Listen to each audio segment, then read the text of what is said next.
cold. Hey, I'm a problem when I'm on top like this. This my designer flow. Hey, gotta keep my fur coat close, cause I'm a boss and I'm way too cold. I don't really wanna come ask me why I gotta act like this. Tell them that my pocket too swollen, they already know I'm a flex with a bag like this. Like, I'm at the top and that's literal. I'm making money, it's digital. They watch how I step in, it's pivotal. They wanna be me and it's pitiful. I cannot be no one else and I'm flexing, I'm glad to be me. There's no angle they can come for me, boy, I'm 0 degrees. Way too cold. You can't manage this, can't break this, boy, I'm stunting.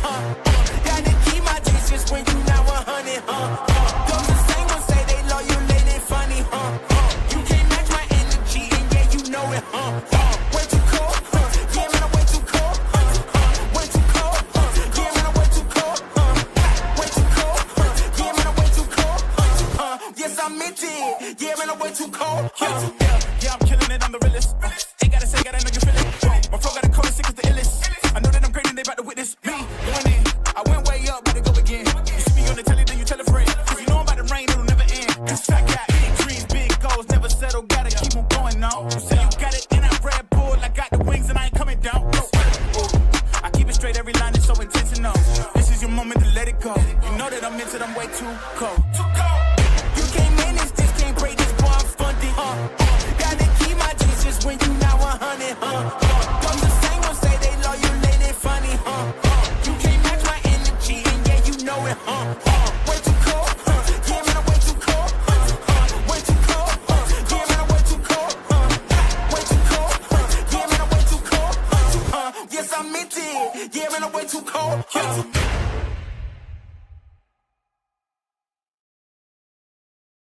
The bell is ringing for the Back to School Bash at Capital Ford in Santa Fe. Don't be late to add up big factory incentives combined with final dealer subtractions on current inventory. Get back to school savings in a new 25 Ford F-150 STX. Buy for $699 a month plus 4.9% APR financing for 72 months. Or a new 25 Ford Bronco Sport. Lease for just $399 a month. It all adds up to a great time to buy during the Back to School Bash at Capital Ford in Santa Fe.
Ladies and gentlemen, from La Casa de los Lobos, the pit, here at the University of New Mexico,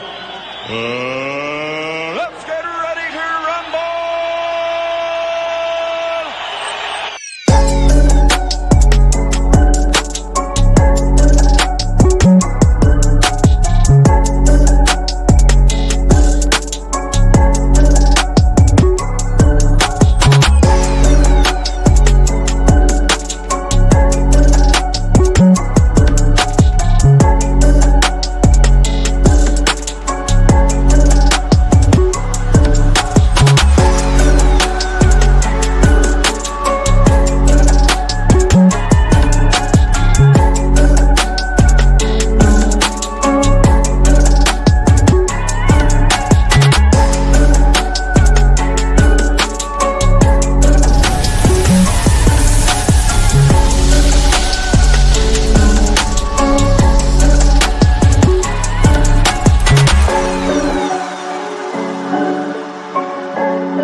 Hitting you with the triple hey there. It's been a hot minute since I've been on this show. Hope everybody is well. Just going to get straight to the point. Hope everybody is enjoying maybe cooler weather and the rain. I know I love it. I miss it. In case you didn't know, and it's kind of unusual around these parts, that there's a football game today between New Mexico State University and the University of New Mexico. And both are 2-1, despite the fact that NMSU got shellacked by La Tech the last time out. 2 o'clock kickoff at University Stadium. There are less than 1,500 tickets left. Follow our coverage today over at the Pit Press NM on our socials, Instagram, X, not Twitter, the artist formerly known as Twitter, Facebook, Instagram, TikTok. I think I mentioned all that, at the Pit Press or at the Pit Press NM. Today's guest lineup is, and I appreciate our sponsors, Affordable Solar and Capital Ford Santa Fe. I'm just diving straight into it because like I titled this special edition, but there will be no terrible CGI in the 90s. If you got that reference, it's now I'm starting to date myself. My 9:15 today, Nick Coppola from the Las Cruces Sun News. 9:35, the one, the only Will Weber from the Santa Fe New Mexican. And at 10 o'clock, happy to have him back on, Ben Weissong, former UNM player, and of course, the uncle to Luke and Evan Weissong and his brother, I always forget his brother's name, played for UNM. Haven't had him on in a hot minute. He's been busy. I've been busy. We've all been busy. So happy to have everybody here. It's kind of last minute. And again, we just thought we'd throw out doing a show today. I'm going to gather a lot of people are headed to the game. I know that there's been a lot of traffic updates, which is something that this university or athletic department never does. So kudos to Ryan Berryman, Fernando Lovo, Nate Strong. I'm looking at you, Jalen Dominguez. Nate, I don't even know what you do, but I still love you. To my co-host, who I don't want to keep waiting any longer, and he was at Blake's this morning, so I'll let you fill him in on that story. Free publicity there, free plug for Blake's. The voice of the Western New Mexico Mustangs and a play-by-play for ProView Networks. I'm sorry I botched that, Ed. Mr. Ed Nunez. Ed, how you doing? I'm good, and it was funny because at University in Gibson, there was not a funny thing. There was an accident there. It's a nasty one, man, and hopefully everybody's okay. But when I went into Blake's this morning, there was a Lobo fan, and I just happened to strike up a conversation. I said, "Hey, they're going to win?" And she's like, "Yeah." She says, "There's already a line for parking," and this was about a little bit after 8:15 a.m. Already a line to get into parking. So I think you mentioned everything about the rivalry. You're going to have some people on that. Nick Coppola. We had Ed Carnathan, the public address announcer from the Aggies the other night. So everything's been talked about. But I think the other thing, UNM's preparation for this game as far as game management. And you just mentioned they're giving out updates. A couple of years ago, they struggled. And you remember that, getting people in the stadium. They had some restrooms shut down, and it wasn't a good experience for people that were there. Some people didn't get in until the second quarter. So, I'm not criticizing. Hopefully things are better today because, Ryan, we haven't seen a crowd like this. What was there a couple of years ago for the Aggies? What was there, 32 or was it 30? I can't even remember. Okay, so they had a good crowd then, but this crowd here, you said 1,500 tickets left. This is going to be the largest crowd that we've seen here at University Stadium in a very long time. So not only do the players have to be prepared, the game management, you mentioned already sending out traffic updates, which is good. It's going to be slammed out there, and I'm looking forward to it. I really am. Yeah. I haven't been on this show. I've written a recap. I was in Pasadena in Michigan. Saw the Mets win, and now they have not played well, so it's been a long month. That was Labor Day weekend. Ed, before Nick joins us, the spread, I'll start here because you know me. It is now 14. The over-under is 54.5. So Vegas, this is per Action Network. I love to use Action Network. They're getting free. I'm plugging Blake's and Action Network today. It was 10.5 when I saw, I think when it opened at the week. Now it's 14. So Vegas thinks UNM is a 14-point favorite. There's a 2-touchdown favorite over NMSU. The Jerry Kill team scared me, and I've mentioned I'm a broken record, Ed. Jacob Neff and I won a lot of money betting on New Mexico State in 2023. this is clearly not the same team. They bring in Logan Fife to rejuvenate the passing game, which was their big Achilles heel last year, was no quarterback. I haven't watched them play. They beat Power and Juggernaut Bryant 19-3. That was big red flag for me. I know they're 2-1. They beat Tulsa. Tulsa beat Oklahoma State and got Mike Gundy fired last Friday night. That's why they play the games. Ed, I will get your thoughts, and I hope when we have Ben on, when we wrap this thing up, maybe, I don't like to be prediction guy. I like to let you do that. What I would like to say, because I haven't been on my own show in about 2 weeks, if they lose this game today, and I mean they, UNM, this is all for nothing. And people will not give a shit anymore. I can tell you right now. And I think the UCLA game, and I'm not trying to be negative, Nancy, the UCLA game is a catch-22. It's a gift and a curse. Because UCLA was bad, but yeah, you still beat them there. I still am impressed that you beat a P4 team like they did in the fourth quarter. I mean, they dominated that fourth quarter. And I guess, if you're supposed to win games, that's what you're supposed to do, regardless of who the opponent is. But I truly think, and you all know me, this has to be an straight up ass kicking today for Jason Eck and everybody. I like coaches, just my opinion. I try to remain objective as a fan, as an alumni, as a journalist. I think they need to straight up whip their ass today. And I'm talking like 54-10. I don't know how you feel about that. Yeah. I got to say this, my son said the same thing, that, UCLA is not the greatest team, but you mentioned you were there, you saw it. I thought the way that New Mexico dominated in the fourth quarter and running the football, ran it down their throats. And Ned James, the football expert, had said UCLA had 2 defensive tackles that were going to be hard to move out of there. Not only did they move, they road graded them and ran the ball when UCLA knew it was coming. And you can say whatever you want about UCLA. They're not a good team, but New Mexico wasn't thought of. They were what, a 21-point underdog? I can't remember what they were, but they were 17 and a half. Yeah, 17 and a half. It was 15, and it fluctuated. What I saw, again, different books have different lines, but it was essentially 2 touchdowns, almost 3 scores.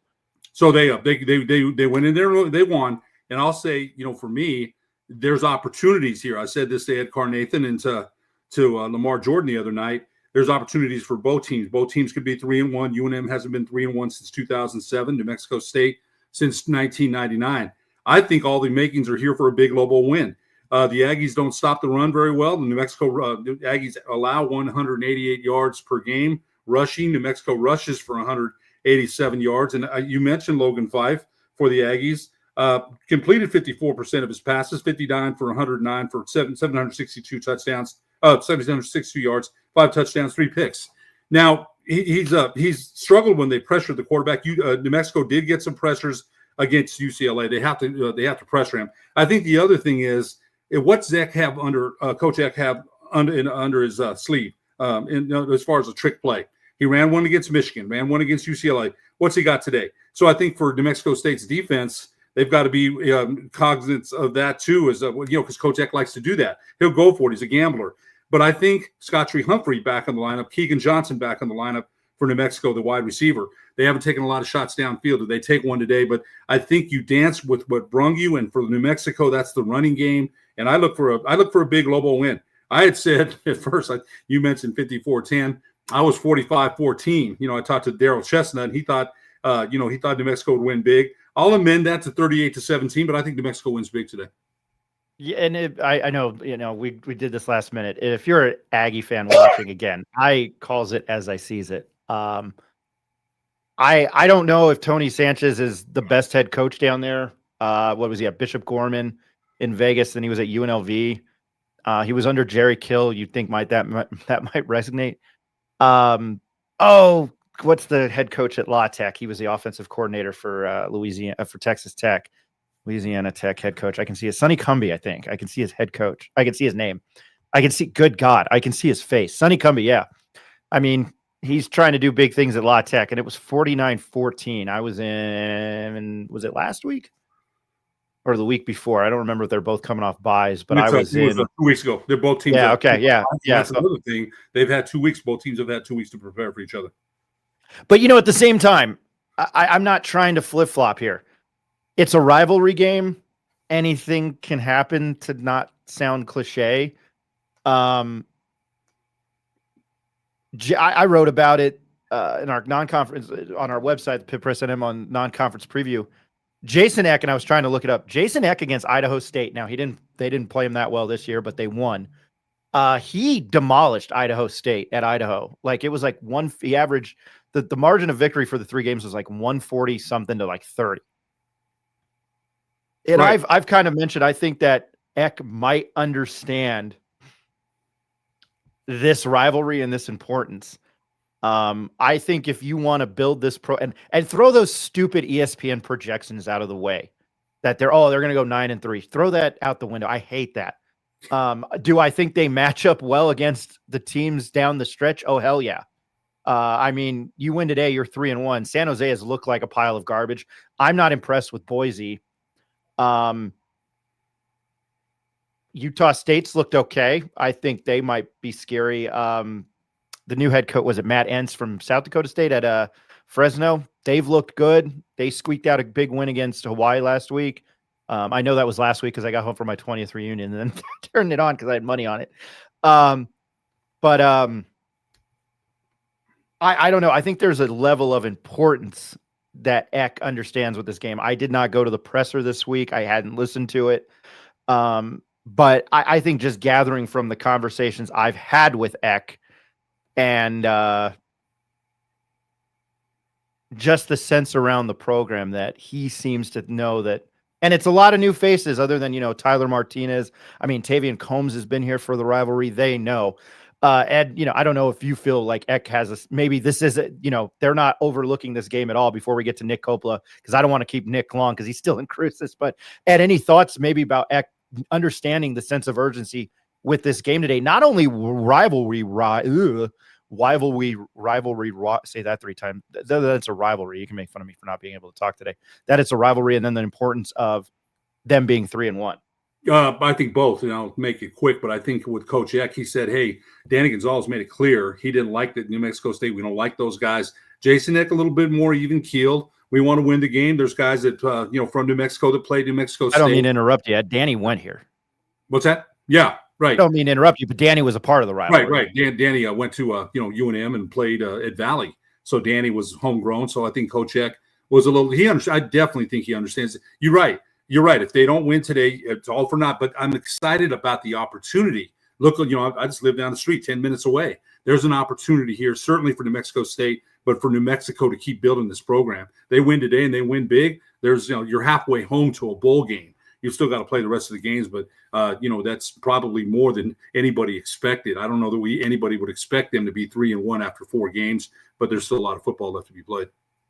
Looks like Nick stepped away. I will say this, Ed, Tom Berenger in Major League, and I've said this about the basketball team. It's like, oh, let's get to the Sweet 16. You know what Tom Berenger says in Major League when they find out the team's going to get moved and they have to get to attendance to a certain part? He goes, win the whole fucking thing. I'm always looking beyond that. The hell with no offense to Jeff Symbieta, the hell with the New Mexico Bowl, the hell with going to the Snoop Dogg Bowl in Tucson. Win the conference. Because if you're playing lights out, win the conference. But again, today is big for me. Not UCLA, not Michigan, not Idaho State.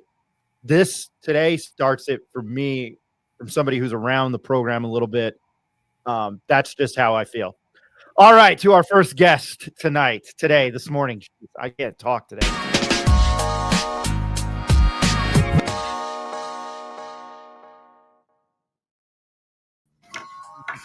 Work in the Las Cruces Sun News, and I'm going to try to make this as quick as possible for him. Love the work you do down there, man. I come from that industry with Las Cruces Sun News. Mr. Nick Coppola covers all things New Mexico State and Las Cruces high school sports. Nick, thank you for joining us this morning. I know you're in Cruces. How are you? I'm doing great. No pressure. I mean, I like getting the games early. I like getting a land, and I know traffic's going to be a a big problem because they're trying to sell out the stadium. So, I just trying to not panic on my way in. But I mean, don't feel like you're old. No, I'm not.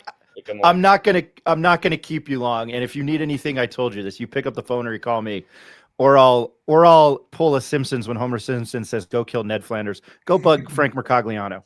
Call him. I'm sure he'll appreciate it. Nick, I'm just gonna start here. Your thoughts. I haven't had you on. I've been busy. Your thoughts on how this New Mexico State season has gone. You've gotten to know me a little bit. I've always mentioned. I'm already saying it twice on here. Jerry Kill and that Aggie team was a covering machine for me 2 years ago. I enjoyed watching them. I love when he got in players' face. Tony Sanchez's team the last 2 years, not the same. My big red flag was a 19-3 win over Bryant. I am not impressed with that. Then they beat Tulsa. But what have you assessed from this team thus far this year in 3 games?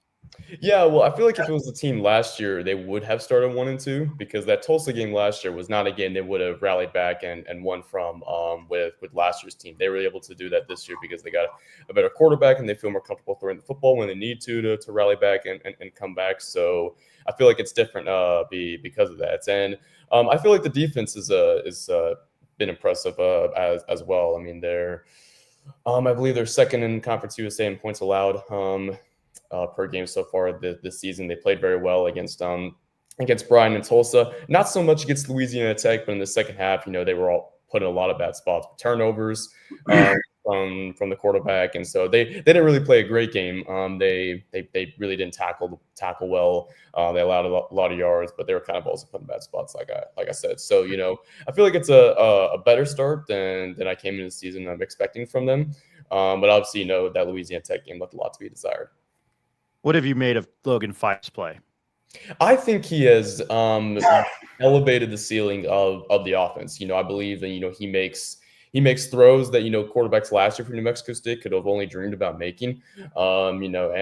He improves the offense. Just with his play, I believe on just like a down by down basis. He helps them out. Now he has one kind of big problem this season. That's been turnovers.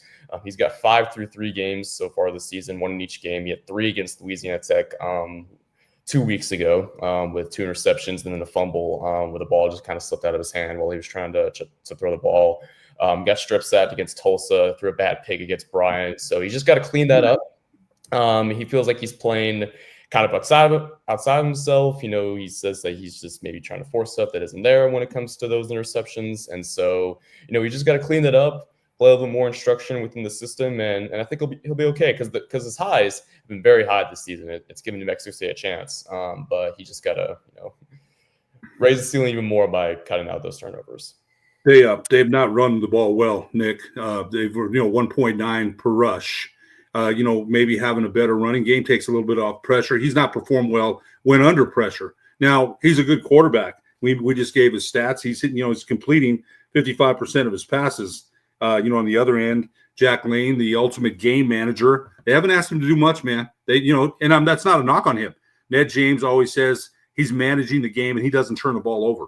So with running game, do you expect the Aggie and Coach Sanchez said in practice, it works well there. They've got the blocking schemes all down. In practice, do you expect them to run the ball a little bit more today? And will a running game we know should help Logan Fife perform a little better?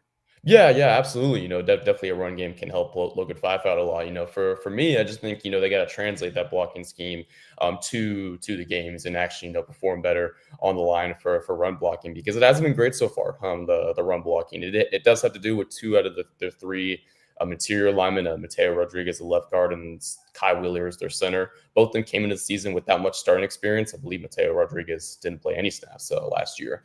And so, that's just the thing. They just have a lot of inexperience there in the interior. And, they had 4 new stars on the offensive line coming in. So you got a bunch of changes and you got to shuffle across the offensive line. You get a season-ending injury week 1, so you got to make even more changes.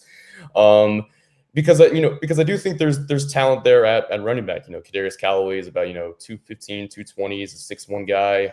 He can run 23 miles per hour. He's got a lot of size, a lot of speed, and Dijon Stanley was a track champion in high school, so he's got a lot of speed and can be dynamic as well.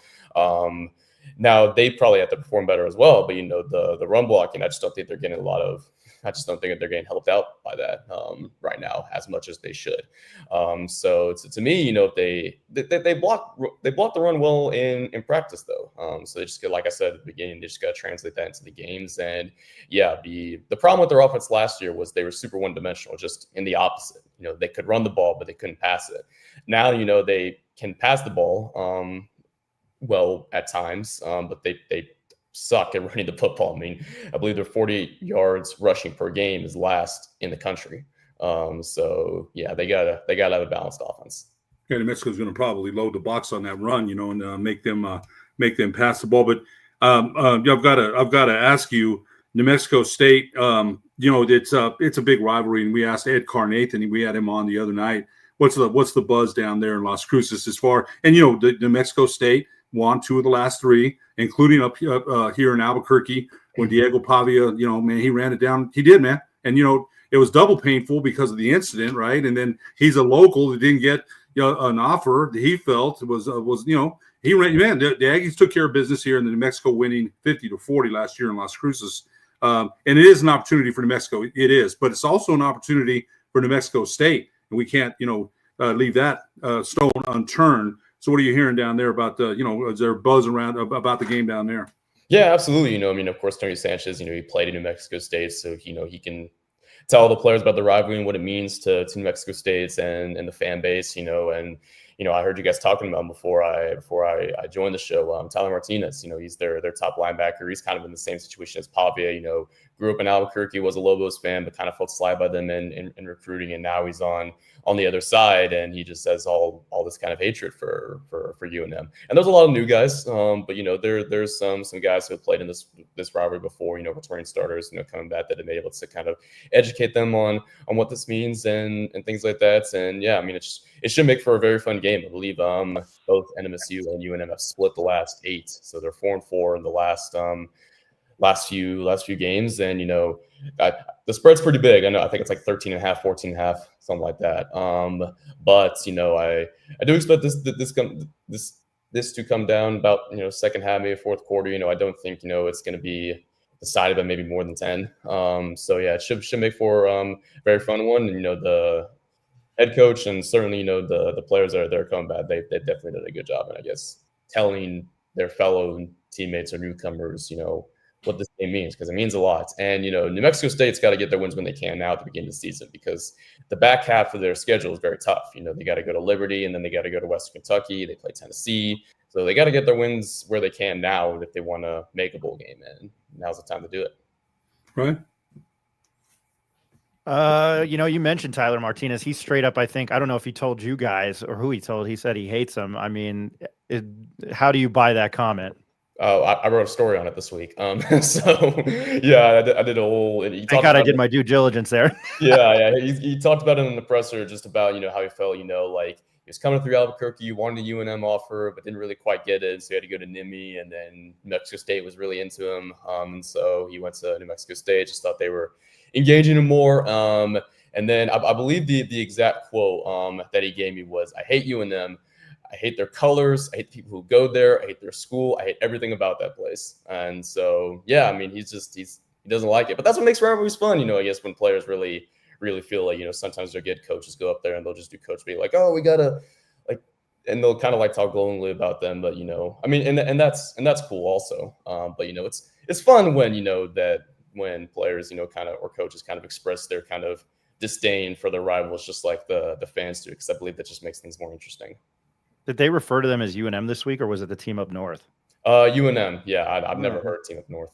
Gotcha. Yeah, well, I've heard a lot of team down south. I think Danny did that.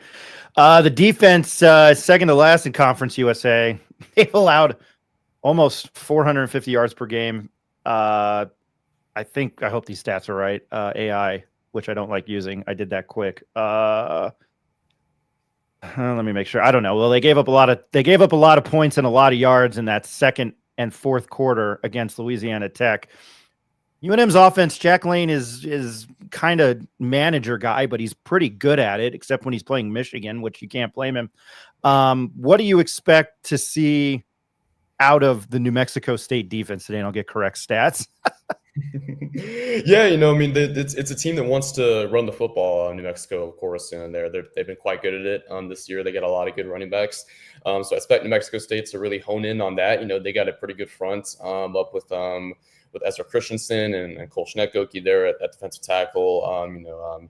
Gabe Peterson, Jamal Thompson have been pretty good at defensive end. Of course, you got Tyler Martinez and Sonny Alpiu at linebackers. They got a lot of guys they like there up in the fronts, and they played very well on through the first 2 games of the season. They just gotta tackle better this week. Get guys down and not allow so many yards after contact, because you mentioned their yards. I do believe it ranks in the bottom half of Conference USA, but in points allowed, 22, I think that ranks just second best. Or they're second in Conference USA in points allowed. So I mean, it's the defense overall, I feel like, has been very good. At least better than the offense. But they just gotta clean up some little errors. This week, 'cause they made a lot of that against Louisiana Tech, kind of lost their way a little bit. So they just attack better, tackle better. I think they have a chance to do quite well against this UNM offense. And I know I don't know if Scotty Humphrey's playing, but I know he's kind of banged up recently. I feel like he's going to play, but he may get his. But I really do expect the defense to hone in on that run this week. I want to do my journalistic due diligence because AI is crap. 104th in total defense. They've given up over 1,200 yards. 5.23 yards a play. So be not dead last, not what we were looking at last year where it was 134 teams and UNM and NMSU were nearly dead last. Nick, I don't want to keep you any longer, but I mean, you kind of mentioned you see this game playing out late. How do you foresee this game going a little bit more in depth? I mean, I do think UNM is going to win because I do think I've been impressed a little more by them than I have from New Mexico State, especially in their recent games. Of course, New Mexico State comes out there and just lays an egg against Louisiana Tech. And of course, UNM's riding high off the UCLA win. And, New Mexico State's very one-dimensional on offense. They can pass it. They can't run it at all. And UNM can run the ball well, and it's not that they can't pass. They just, we talked about Jack Lane being an ultimate kind of game manager quarterback. They just don't really air it out too much. So I think UNM's got a little more balance on offense, and I feel like, there's a chance for UNM to kind of really shred NMSU when it comes to their run and take advantage of some of the issues that New Mexico State had 2 weeks ago against the Bulldogs in Ruston. So I do think UNM's going to win. I mean, I do think it will be decided late, but I ultimately see UNM winning this game. What are the keys for NMSU to pull out a victory?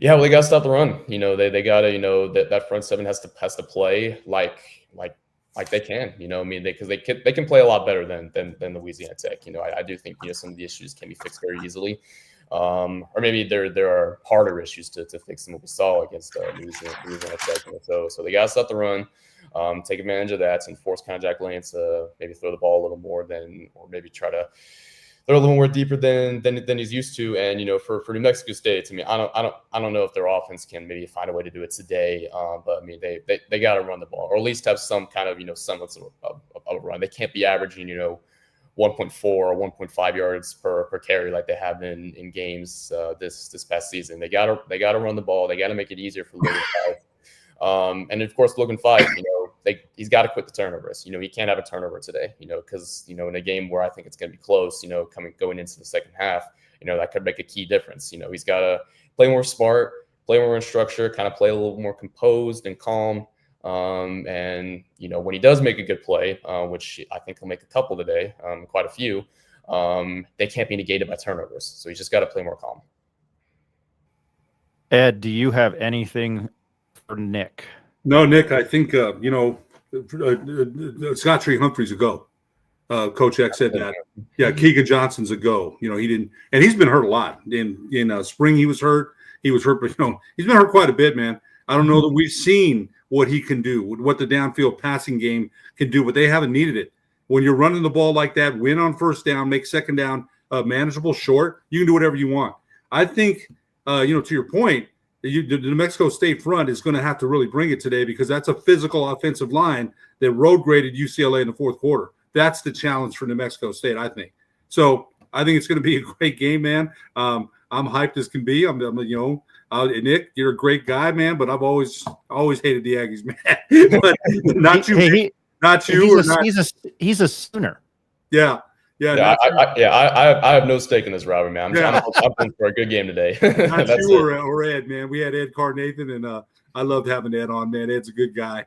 So that's just me because I grew up, listening to the Lobos Aggies, man, when it was a hot rivalry. And today, I think we're seeing a little bit already at University Stadium. I was telling Ryan, there's already lines to get in the parking. So that's something we haven't seen at University Stadium. Opportunities for both teams today, no doubt about it.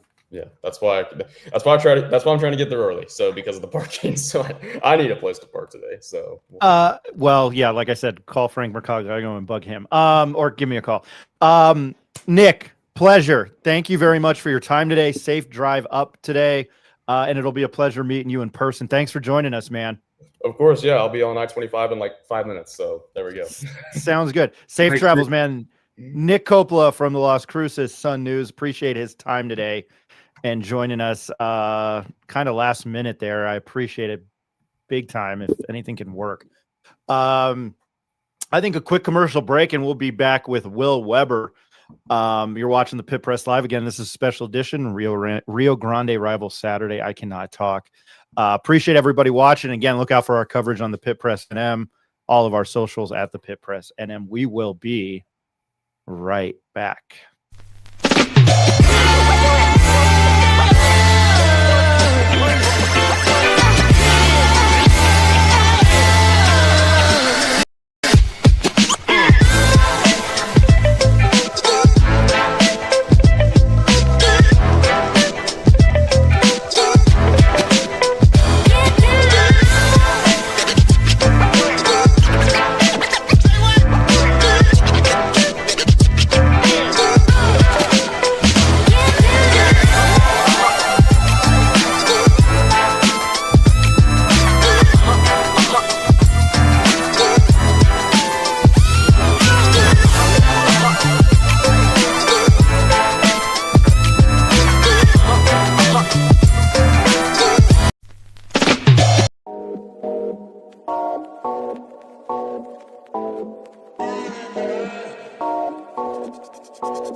The bell is ringing for the Back to School Bash at Capitol Ford in Santa Fe.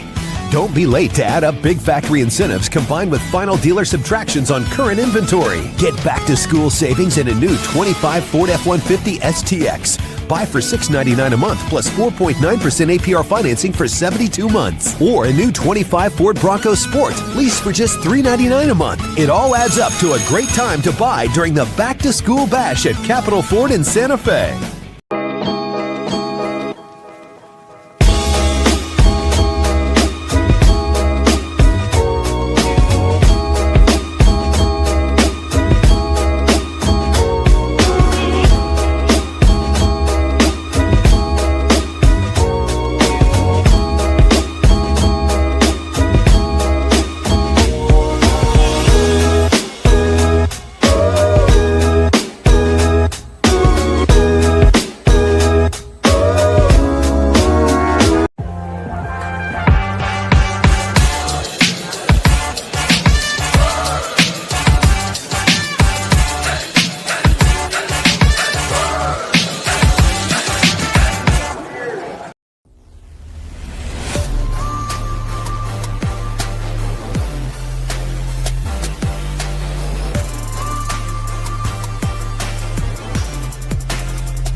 I'll hit you with the triple hay again. How's it going? My name's Ryan Tamori. Welcome back to the Pit Press Live. I'm not sure if there's anybody watching that is heading towards the game now to tailgate. Join the conversation. You could, I don't have it hooked up, but you can also call the show, text the show 505-645-5621. If I do it, I'll take you back. Will Weber is set to join us tentatively, but I will start here. Ed, what did you take away? Man, voice of Western New Mexico and play-by-play for ProView Networks, Mr. Ed Nunez. Ed, not to be confused with the athletic director of Houston, but Ed, what did you take away from what Nick said? I always enjoy having Nick on. He's got good insight down in Cruces and with New Mexico State. What did you take away from what he thought about today's game? Glad we had him on. I'm glad we had Ed Carnathan on the Aggie P. It gives us a balance because I'm here hyped up about New Mexico. I read Sean Ryder. I read Sean Ryder, what he wrote. I was at the presser. So I'm thinking New Mexico all the way. And I think hearing what Nick and Ed both had to say about the Aggies and, what Logan Fife has done. Nick's got confidence in their defensive front where I think it's going to be tough for their defensive front today to stop UNM. I do. But he thinks their front could play a lot better. He likes Logan Fife. Oh, they've made, by the way, Sean Ryder's article today, the Aggies through the air has generated 14 explosive 20 or more yard plays all in the passing game. And, UNM hasn't been tremendously effective stopping explosives through the air. But Logan Fife has made plays. So I think it's good that we have a balance here. And Nick's as balanced as can be. So, he kind of gave me a little bit more information about New Mexico State, what to look for today as far as what their game plan might be. Yeah, I haven't watched them as much. Traveling, I try to keep up with them. That, like I said, that Brian, what I know, and I'm repeating myself, that Brian score didn't impress me. Tulsa, it's week to week. Tulsa was weird. Obviously, Oklahoma State. I think Mike Gundy had righted the ship there as much as I loved him, and that's his alma mater, and he did a damn good job there, I think, for nearly the 20 years he was there. Won 2 Fiesta Bowls, beat Stanford and Andrew Luck. He beat Notre Dame a couple years ago. I don't know. I'm interested to see this Aggie team in person. I don't think, sometimes the score can't indicate the way the game went. Obviously it can. But they surrendered 17 in the second quarter and 22 in the fourth quarter against La Tech. They do like to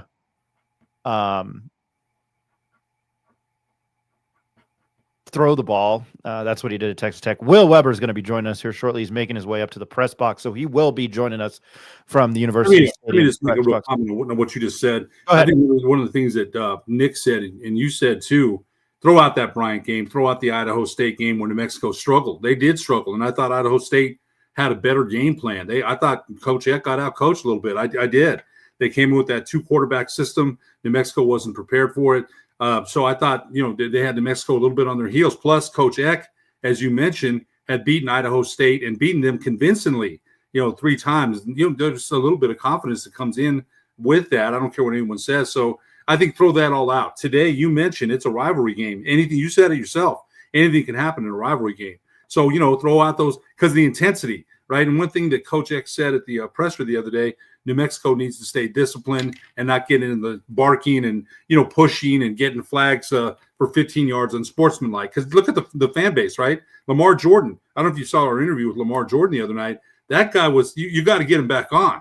That guy was so energetic and enthusiastic and smiling and laughing. He loves football and he loves the Lobo Aggie rivalry. So you got to be disciplined though, because the fan base noise, we haven't seen this here in a while. You mentioned with Bob Davies' last game, how many people were there? Bob Davies' last game, maybe 200. I don't even remember. Yeah, it wasn't very many. And this is a whole different fan base today. So you got to stay disciplined. There's, I think, like I said, throw out those other scores. This is New Mexico. And you said, Ryan, go back to last December. New Mexico getting beat by New Mexico State in the pit, and New Mexico was the better team by far coming in, and they got beat. So throw out all those scores. It's a rivalry, man. You never know what's going to happen. I thought that game was weird because they did rally, and New Mexico State, they almost screwed themselves at the end. I don't know, and look what Patino did. I think what basketball means to this state, they need to play each other twice. Yes, I agree. I definitely agree with that. I look forward to the basketball game up here and down there. I just do. and now it's down to once a year. I hate it. And I'm not necessarily saying, change is a good thing and outsiders come in, and that's why Pitino got rid of that. And they beat UCLA, they played St. John's pretty tough in the Garden, and they beat VCU. That's ultimately what got him in the tournament, and then playing, winning the Mountain West outright. And you were, 1-1 against the Big East, and 1-1 against the Big Ten. But I don't know. I think that game needs to be played twice a year. I think, for all the good things Pitino did, that was not good. And then he left. So he instilled that in a year, and he left. By the way, did you see he gave kudos to UNM after they beat UCLA? No, I didn't. That's he tweeted it out. Yeah, no, I didn't. I'm sorry I missed it, but I got to ask you this though. With all the things that had happened with the rivalry and the unfortunate incident up here in Albuquerque with the New Mexico State basketball team, it was unfortunate. Do you think that some of the background had to do with that? I don't know if that was Pitino's decision as much as it was Eddie Nunez's decision at that time. I don't know. I can't blame it all on Pitino, because I think what you just said. We have to play him twice, man. I think and Coach Olin's non-conference isn't the strongest. Last year played UCLA, St. John's. It was a very good non-conference, and this year it's not as strong. We have to be honest about that. So I don't know. And then UTEP coming back in the Mountain West. That was always a great rivalry with New Mexico. So I'd love to see him play twice too in basketball. I really would. And we'll see what happens. Maybe Fernando Lobo changes that and says we need to play twice. I would hope that. You've got, people that, probably forsake and not wanting to deal with it and being a stepping stone. I don't think when you take a job, you're going to be dealing with violence on campus. There's always that, the country we live in. There's always a, I guess, theme in the backdrop that could happen. But I think that they need to play that game twice a year. Ed, are you shocked that kind of changing subjects, trying to be a little bit more upbeat? Are you shocked that this game is going to be sold out or is close to being sold out? I am. I thought people weren't going to give it, two shits. I thought we'd get a good crowd. I think I said that, a couple of weeks ago that 23 to 25, maybe 27,000 if they beat UCLA big. They did. So, you and I talked about that. I talked about that with Rick Wright, the journal. Ken Sickinger. Will they come back? Because they hadn't been back in a long time. Lamar Jordan, we talked, and this is off the subject a little bit, but when I talked to Lamar Jordan, he was talking about Terrion Gibson, Jarrell Presley, Daryl Chestnut. That team was really good. It really was, and they didn't get the flowers they should have. 22,000 fans a game. So I was still kind of like, are they going to come back, man? And they are today. But you make a point that if things don't go well today, will they come back? If they win big, are we going to see the same kind of fans support when they play back here in a week or so, or 2 weeks, or are you going to see consistent 25 to 30,000 fans? Today's a perfect storm, and it's kind of storming in Albuquerque as we speak. There's a rainstorm. 2:00 start. Some people wanted it to be 7, but the Aggies 2-1, Lobos 2-1. So I think this is what Fernando Lobo said he wanted to happen. He's trying to make things a little different as far as his promotional approach to it. Again, game management's important today. Ryan, you mentioned, okay, so it's sold out, right? But, the fans are going to be happy on the concourse. The restroom's going to be open. Is there a problem getting into the game? Those things are all key, man, because if it's not a good game experience like that, game management matters. The fans will be like, hey, I went out there. I couldn't even get in the game. Or, the concessions were 5 deep. I couldn't even get anything to eat. That's a key, too. So, yes, they're here today. And if New Mexico wins, I expect they'll be back. But all those other things that come with going to a game, as far as did you get to your seat? Were you able to get concessions? All those things matter. So let's see how so far, again, it's my third time I've said it, but they've given out traffic updates. That's and parking updates. That's good. But the rest of the, so we'll have to see how they handle the rest of it. And I'm going to get Will Weber's thoughts on that, because that's impressive. That's like big school type, deal. I will never forget earlier in the year, before we get to Weber, the woman who tweeted at Lovo, it took us 15 minutes to get out of that area. And I will say this again, go see the Jets play. Have fun. Yeah. Have fun. Yeah, 15 minutes, my ass. All right.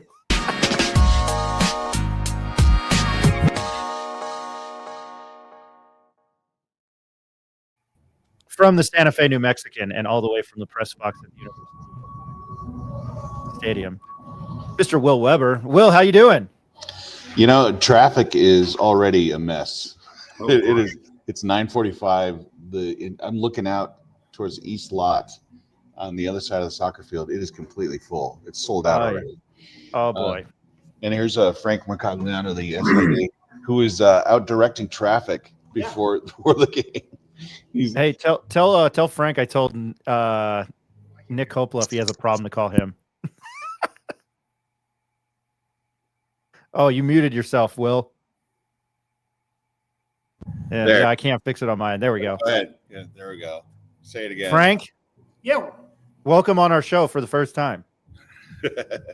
What's up? Are you impressed with the fans? Yeah, you know what? They've heeded the words, the word of warning for tailgating and getting here early. If any folks are listening to this, what we're trying to get out to anyone, so if Will wants to tweet this from your account, if you guys want to get this out there, is that the east lot is closed. I'm looking at it. There's just no way we're getting any more cars in there. No, it's packed. And so everyone coming in needs to go either to the alternate. So it's Pit West. There's still plenty of parking in Pit West and Baseball South right now. There's tons of parking in those two lots. STP still has some spots available. And then the C&M lots have barely been touched yet. Folks can go straight into C&M and tailgate to their heart's content. They can get to Pit West and tailgate to their heart's content. There is a lot of parking. Everyone thinks the only two lots are Stadium West, which is the pass lot, and Stadium East. But we have a ton of lots, so we're just trying to get that word out to everybody. Folks should follow UNM Lobos on X.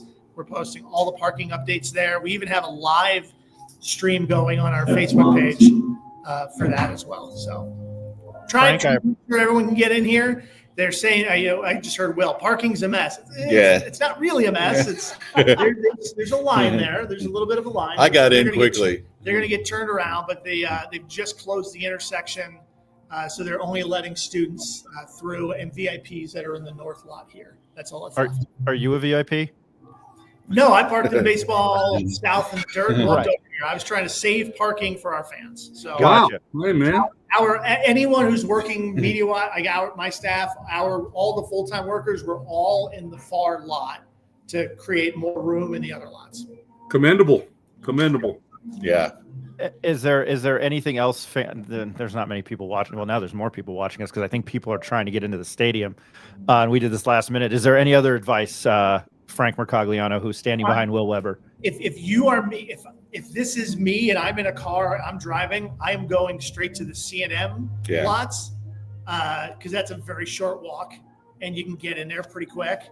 Otherwise, I just come down University and either make a right into the STP lots, which are just north of University. That's the Science and Technology Park, just past C&M, or you can come past where the pit is. You could park in Pit West, but I would come down. I would get off. If you're coming from the north, I would get off on Lead Coal and come down that way. That's actually the secret sauce. You should always come down Lead Coal. I when I went to school there, I always got off on University, or I always got off on the frontage road or Lead and Coal. So that's exactly right. Well, I'm sorry, you were going to say something. No, the C&M lot over to our left it's only about a third full, so there's a lot of spots over there. Yeah, there's spots over there, but like the big C&M lots, like we have spots in C&M. Like you just go. I was literally at the corner of ACC and University, just telling people if you go straight, you're going to get stuck. Mm-hmm. If you just want to get out, and start tailgate, turn right, go into this lot. You can go in and go right now. And people are like, okay. And then I literally just drove my golf cart, and I saw them. They were like, hey man, that was great. I had great advice. Like, yeah. So and no left turns. Yeah, no left turns around here. Don't get off on Gibson thinking you can make a left turn in the pit. You can't do that. Yeah, you want to get off. That's why you want to go. Tell me that. Yeah. Yeah, you want to go. Yeah, no, I knew about the left turns. Frank, even though you're hovering over Will, I will ask you this: I don't think you've been here. You've been here for a game like this since you've been within UNM athletics. This is kind of a big deal for you, right? We had 32, I want to say in 2017, the year coming off the bowl game. We had 32 for that one, and that probably was more like 26, to be honest. This is like, I have the app. Like, there's not a lot of tickets left. Like, this is legit. The only seats left, as Will and I are looking at it, is the upper corners there and the upper corners up there. Those two end sections are basically all we have left other than some select singles around. But this is exciting. I mean, honestly, this is what it should be. This is what it should be. This is good college football. I know that's been a hit or miss sometimes, but we're a good football team. We got good players. We got a coach in the community. We got kids in the community. And I think the coaches embrace the town. They feel it, and the town is embracing the coach and the team. And so it's kind of nice. I would like to say this as well, and I know you have nothing to do with it, but I am so thrilled there is no shield on the helmet today, and it is the script on your hat. No, because I've been driving a lot of things home, Frank, and I've been wanting to get you on the show, but the one thing that really grinds my gears is the shield.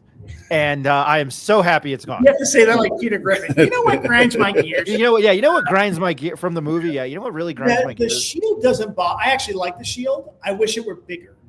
That's my problem. Yeah. I wish the shield were bigger. If it were me, I would get a much bigger shield. So it was there. But we've been talking about the script and when do we do it? When are we going to put it on? And it's like, this is the perfect time. We're going all cherry. Throw the script on there to just change it up a little bit. And yeah, it's a good look. Just waiting for those turquoise uniforms, though. It's coming. It's coming. We haven't said when. I know when, but we haven't said when. I think a homecoming would be a good one. Could be. Frank, are the Marlins going to sabotage the Mets this weekend? I hope so. Oh, my God. They started yesterday. Yes, it started yesterday. So this is like shades of 07 when the Marlins 7 in the first inning and just made Met fans sit there for 9 innings going, what is happening? Like this is I'm getting a lot of shit from elsewhere, and my whole point is don't make the playoffs because I don't want them to play the Dodgers and just get blown out. Let the Reds do it. I don't want it unless they win today and tomorrow. Whoever gets in as the last wild card actually is the hottest. All you have to do is survive the first 6 innings against the Dodgers. Right. As a bullpen. Dave Roberts is just going to pitch his starter 6 innings anyway. It doesn't matter. You got to get a perfect game. He's like, bad time to come out. And he's going to put that bullpen in there. And I lived through the Tanner Scott experience with the Marlins. Like, I know what the Tanner Scott experience is. And that bullpen's terrible right now. So all you got to do is get in as the 6th seed. You're probably getting past the Dodgers. You're going to avoid Milwaukee. And, the Phillies have some issues too right now. Yes, they do. There is a chance whoever is the 6th seed can get to the NLCS very, very easily. They can get to the NLCS. That's usually the hottest team. The one who has to fight to get in is the one that's most dangerous. I keep forgetting that the Mets played in the NLCS last year, but I got what I wanted. They beat Philly in the divisional series, so. I live on Mets fans. Jesus, you guys went to the championship series last year, and you're like, oh, what a terrible life we have. Did you hear what? So I know Kyle Seeloff a little bit, the Marlins announcer. Did you hear what he said? No. What did he say? Oh, he was on there, and it was 6-2 at the time, and he was just talking about. He's like, the Marlins are a better team than the Mets. They deserve it more. They want it more. They play more fundamental baseball. The Mets just look lost. They make silly mistakes. He goes, and that's a terrible thing to say about a $400 million payroll team, but the Marlins are a better team. There, I said it. Like, that's what Kyle said. Well, I was watching it going, Well, at least Lindor is a 30-30 club, and Soto hit his most home runs of his career. Those are little things that I don't really care about. But I did see, when I was in Detroit, I did see Soto hit a grand slam on Labor Day, so that was pretty cool, even though he's not my favorite player. There you go. I wouldn't have paid that much money for one guy, but that's me. Well, I feel that way too. Team. All right, you go talk to Will. I got things to do. Thank you, Frank. Thanks for joining the show finally. All right, I'll let Will plug his mic back in. Yeah. And hey, we were finally joined by Frank, the guy who I've talked a lot of shit about on this show, and he's been very good to us as of the last year. All right, now I drove up to the corner of University and Cesar Chavez when I got off the interstate, and standing at the light right there directing traffic was Frank. No way. Yeah, he's out there at the light, which I thought was awesome. So That's dedication. Now that I'm not on the microphone, I'm sorry that Frank had to hover over you, Will. I'll apologize to you. I thought he was going to do the Riker maneuver on me or something. Like, Oh shit. Well, at least that was very helpful to our listeners. yeah. And then I'll let Ed get in here for a moment. But Will, I mean, we haven't seen this kind of excitement in a while. What do you take from what you're seeing at University Stadium right now? Yeah, here. I'll turn my laptop around, but I don't know if you can actually see it from here, but the east parking lot is completely full. It is jam packed with tents and cars and RVs and all that stuff. So, but traffic right now is moving smoothly, and I'll give them that. There's a huge police presence outside, and there's signage everywhere, and they've put up orange cones all over the place to separate the lanes, make sure you don't cut back and forth. So yeah, they're doing a good job. Thing is, they're just not used to crowds this big here. This stadium, this facility is not built for a 40,000 seat crowd. So it'll be interesting to see how the ingress and egress works. I think after the game, it's going to be a real mess getting out of here. People are all going to try to leave at the same time. So I think the best advice I give you after the game is just hang tight for a little bit. Let people try to get out of here. But it's cool. You wake up and of course it's rainy a little bit, and it stopped raining now, but it's wet, it's damp, and it's New Mexico, it's Albuquerque. People don't need an excuse not to do anything. So some people might look out and see the clouds and say, to hell with it, I'm not going to show up. But hopefully they do, because it's for the first time in a long, long time, it's a real college football environment. I am looking forward to it, because I've always mentioned on this show, 20 years ago, when I was at Pius, and I had my 20th reunion last week, so you guys can make fun of me. That joke crashed and burned. You're just a kid, man. What are you talking about? I know. Well, Ed graduated high school in like 1943. No, I didn't make that joke. That was Will. We used to buy tickets and sneak down behind the bench, and you still couldn't walk to the bathroom. So I think it's cool. And for me, look, the Rose Bowl was cool to be at, but that was not a college football game at all. Michigan was. Will, I'm going to throw it over to Ed after this question, but Will, I mean, and I'm not saying this as a UNM alumni, I always try to shoot it straight. I think that they should beat the crap out of NMSU today. I don't know what you think they're going to do. I think they were efficient against UCLA. I know it's probably better talent than NMSU. I mean, I asked Nick Coppola what the keys were for a New Mexico State victory, but what are keys for a UNM victory today? Just run the ball. Their running game has been an evolving thing, and they're certainly trending in that direction. But UNM doesn't commit turnovers. They don't commit penalties, and I'm sure one of these days both of those things are going to happen. But on paper, they're just a better football team. And I know it's going to sound like a homer comment, but the truth is Lobos are just better at this point. And before the season, I'm not sure anyone who watched this team could actually say that with any grain of truth, because we didn't know how good this team was going to be. We didn't know what this personnel was going to be like, because 75% of the team is brand new, and new coaching staff, new philosophy, new players. And I think in some ways they're sneaking up on people, but maybe even inside the locker room at UNM, they weren't sure what they had until they actually started playing. And it turns out, if you win this game, you're halfway to bowl eligibility. With a conference opener next week, you got 2 road games right after this. Right now, this is the time where they can take today and seize the momentum and carry it forward into the conference opener next week. They have a real chance to turn Albuquerque back into a team that draws the kind of fans that we saw with Rocky Long when he was here. And that was 18, 20 years ago. So, but the thing is, they have to win. You have to beat New Mexico State. You can't lose to the Aggies, because if you lose to the Aggies, you take all of this and you crumple it up in a little white piece of paper and you throw it in the trash. So I said that at the beginning of our show, and then I'll let Ed get in a question. Do you feel if UNM loses today, it's all for naught? Maybe not all for naught, but I'm working on a story for tomorrow. That's why I'm here so early. Just about the dramatic uptick in fan interest, and it's riding on the coattails of what the basketball team did. And of course, the thing that got the basketball team to draw fans back is they were successful. And you could make the argument that starting 2-1 for this football team is getting people to pay attention again. But I think it goes deeper than that.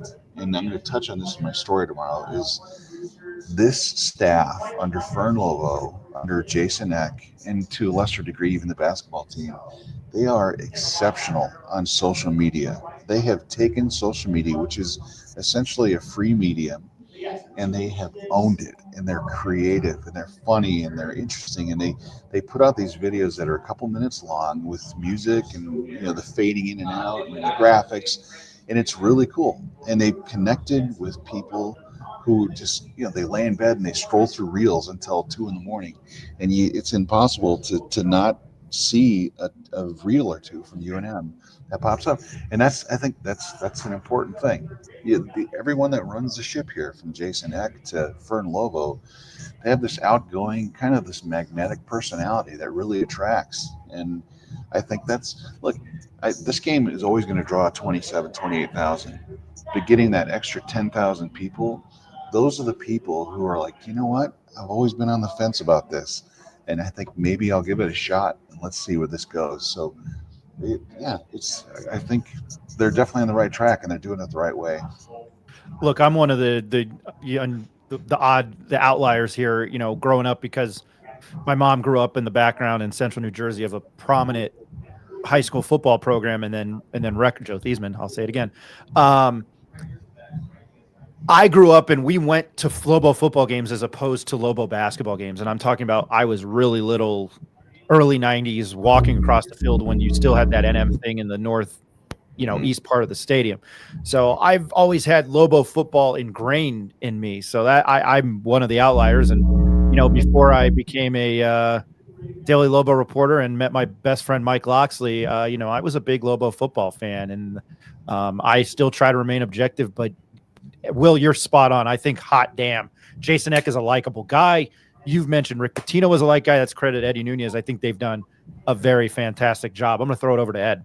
Will, I think you make a great point about that, because Lobo basketball success, and I've been around a long time, man. You mentioned 1943. God, I'm still here. But that had never translated into Lobo basketball success, had not translated into Lobo football fan success there. So I think one of the things that you said, Lobo's approachable. They're all approachable. They're young. They listen to you.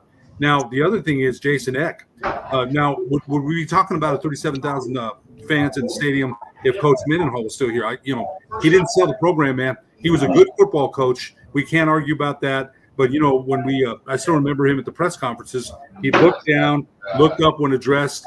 You got a wooden kind of feeling and a chill when he left the room. There was a couple of times I was going to stick my hand out and shake his hand, and you just felt the chill. He didn't want to deal with the media. Jason Eck is way different. So he's been in the community. He's enthusiastic. He was at the rally the other night, And so I think, but I think the social media thing should not be left unsaid. You're right. Those reels are darn addictive, man. I'll sit there and watch a bunch of them myself. So I think that the marketing, that's important too, right? Now, both you and Ryan said, if they don't win today, it's all for naught. You've got to beat your arch rival. New Mexico State taking 2 of the last 3. New Mexico winning last year 50-40. But everything that I think you mentioned is in place for a Lobo win today. The Aggies allow 188 yards rushing. UNM averages 187.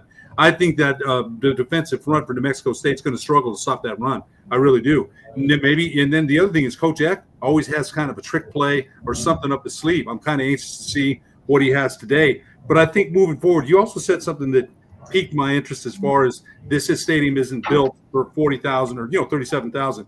Now, if they keep winning, does that money? They need renovation. That stadium needs renovation badly. So if they keep winning, does that push the marker up to say, let's get this done? Because you're right, that stadium needs so much work. I don't know how many millions worth, probably 80, 90 million worth of work, maybe more. But all things are on the table here today. Now, in New Mexico, like you said, they win today. They've got some winnable games coming up. They're halfway home to a bowl game. I don't think anybody expected this, but I'll tell you what, from my perspective, it's pretty exciting. Yeah, you're right about the facility. It's one of the things that Danny Gonzalez always said when he was here is nothing gets people excited. Nothing attracts people quite like an orange barrel. If you have construction, it means that you're doing something behind the scenes to improve your situation. And when he was here, they built the weight training facility outside the south end zone. But yeah, I think you can't just start throwing money at this place with one good game. This has to be a sustained level of success. The team has to do well for a while. But I'll say this, having covered New Mexico Highlands for a while, and seeing the thought process behind those Division II schools, is they've always said that the way to get money out of the state is you have got to lobby for it. You have to have a team of people who go to Santa Fe and during the legislature and find the groups that have the money and ask for it. You can't just ask for money. You have to have a plan. And so those Division II schools historically haven't gotten anything because they haven't really had the lobbying effort that UNM does. No one in the state does it better than UNM. So if you're going to get the money to maybe enclose the south end of the stadium, maybe add a few thousand seats, or maybe just do something with the existing facility, like add bench chair backs to the grandstands, maybe, I don't know, do something that makes it more comfortable for the fans. Like if you've ever come to a game here, like anyone sitting on the East Grandstand knows that there's not an easy way to get into the stadium. You can walk in here, but if you're basically at concourse level, you got to walk up or down, and that's a lot to ask for a 75-year-old person who comes to the game, because you're walking up 30 rows of concrete steps, and then the concourse level isn't great here. So if you tunneled through the wall to get tunnels to access the stadium west parking lot, I don't know. Who knows what they need to do, but the fact that we're even talking about maybe having the success that allows you to ask for money from the state, I think is exciting, because now we're finally at a point, instead of just saying, come support this lousy football team, the team is taking steps in the right direction. And yeah, you're right. Bronco Mendenhall was kind of a statue. He didn't want to be here. He was an X's and O's guy. But you look at what Jason Eck has done. This is his second home game in his career, and we're talking about maybe selling this facility out. Where you had Bob Davie was a known commodity. People knew him. He had a national reputation. He couldn't do this. He took this team to a bowl game. The attendance went down, and he was here. So you bring in, the hometown hero. You think that's going to happen for him. Then his first year here, it's COVID, and they never got the momentum that Coach Gonzalez thought they would have. And then you bring in Mendenhall, a one and done guy who just couldn't care less about the community.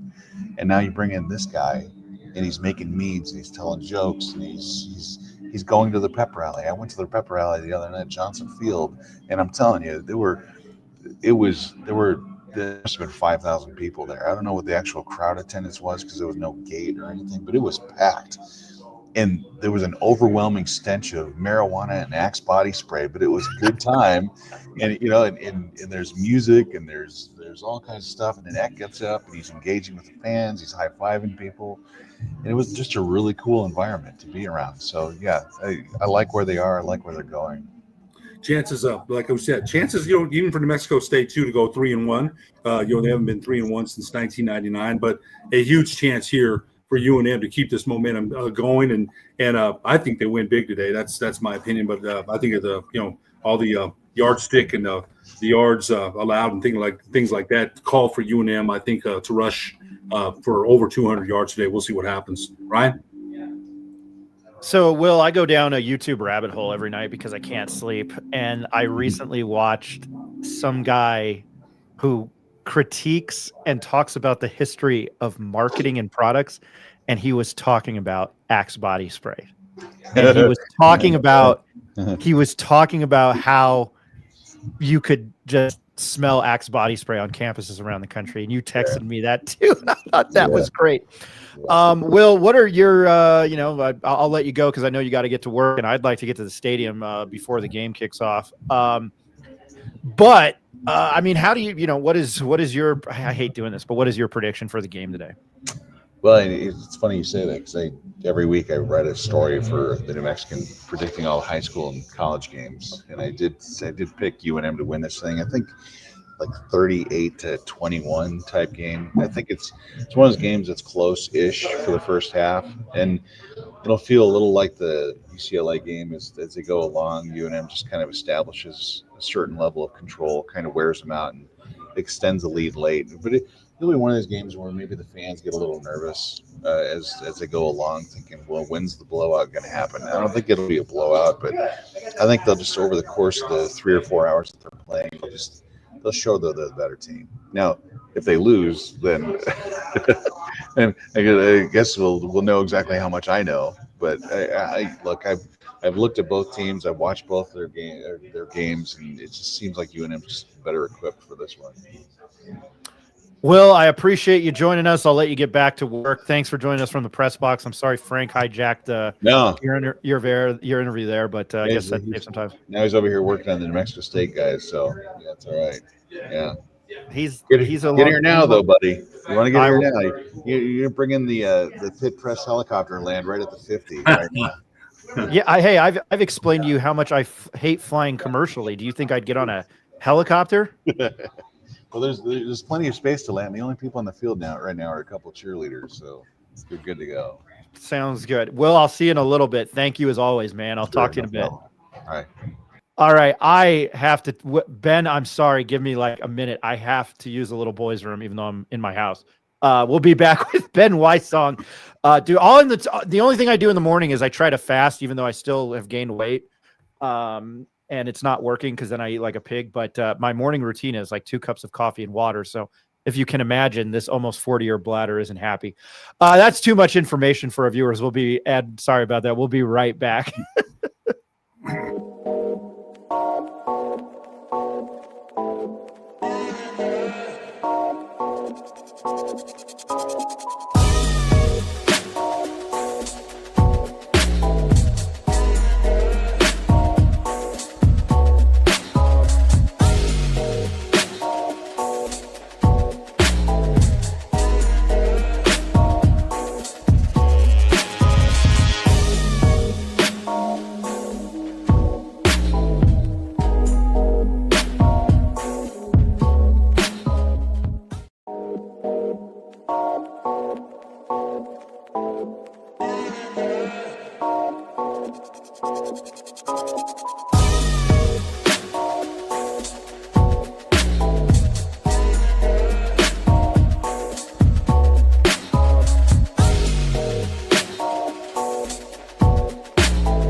The bell is ringing for the Back to School Bash at Capitol Ford in Santa Fe. Don't be late to add up big factory incentives combined with final dealer subtractions on current inventory. Get back to school savings in a new 25 Ford F-150 STX. Buy for $699 a month plus 4.9% APR financing for 72 months. Or a new 25 Ford Bronco Sport. Lease for just $399 a month. It all adds up to a great time to buy during the Back to School Bash at Capitol Ford in Santa Fe.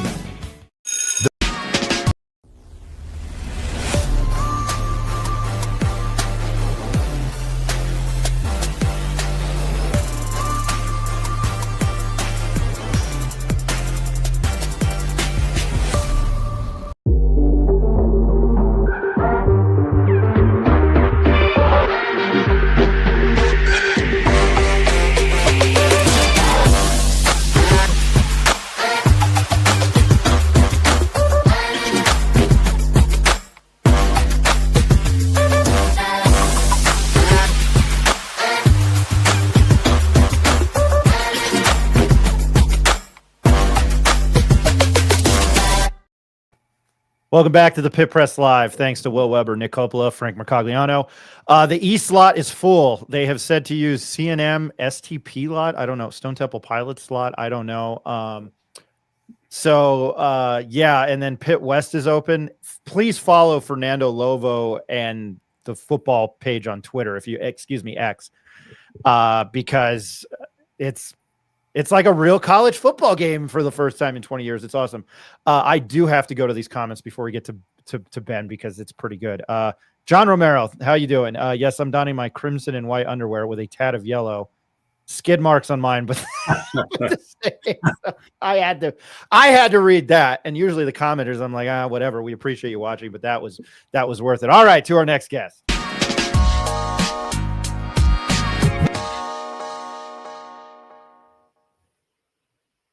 All right, it's been a hot minute since we've had him on. I'm very happy to have him on. He played, I always get his years wrong. I think it was 03 to 06 for the UNM football team. Was I right? Yep, got it. Oh, perfect. I mean, I don't even know how old I am. He played Lobo back, linebacker. His last name carries a lot of weight, and he is the uncle to Luke and Evan Wysong. And I always forget your brother's name, man. I'm so sorry. It's Ben Wysong. Good to be back, guys. I know it's been a hot minute, man. I know. Well, I'm happy to have you on. I've been traveling. I've been busy. So, Ben, I will start here, and I'm sure you're going to the game, so I'm not going to keep you too long. What have you liked so far with this season? Man, everything. Just the excitement around it. You know, I mean, starting off with the Michigan game, I mean, those guys came in with a plan. I mean, granted, yeah, I mean, you know, they didn't come up with a W, but still there was a lot to be excited about. We got a first glance of that team.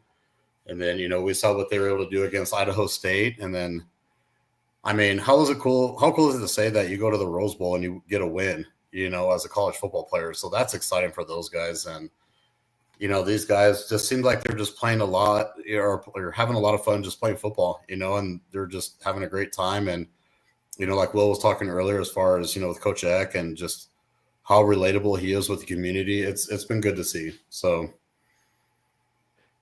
you know, I was going to ask you, I don't know how inviting he's been to the UNM alumni. I know they had a UNM football alumni event. I mean, what's the consensus if you've talked to former alumni about the current head coach, you know, the current coaching staff? Oh, yeah, he's been amazing. I mean, the whole staff has. I mean, like I said, we've had a couple alumni events that we've been able to go to. And, yeah, these guys, I mean, it's just like almost in a sense like kicking it with the guys. You know, we go up there, just talk football, and, you know, they let us know what's going on with the team and just things around it. And it's been really cool. So, you know, I mean, Danny, he did a really good job of doing that too. So, yeah, it's awesome. You know, just getting us back there and just, you know, checking out the new stuff they got going on. I know they got that renovation going on in the South Complex. So it's, yeah, they've been so accommodating for us, and it's been great. That's good to hear. Ed, do you have anything for Ben? I do, but I think, you know, Ben, good to see you again, man. It's good to have you back on. But I got to, you know, Ben, I think approachability matters, man.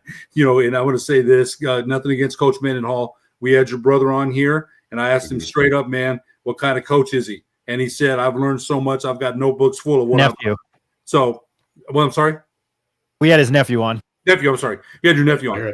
So, and he said that. So we're not questioning Coach Mendenhall's coaching ability whatsoever. Good football coach, but didn't sell the program.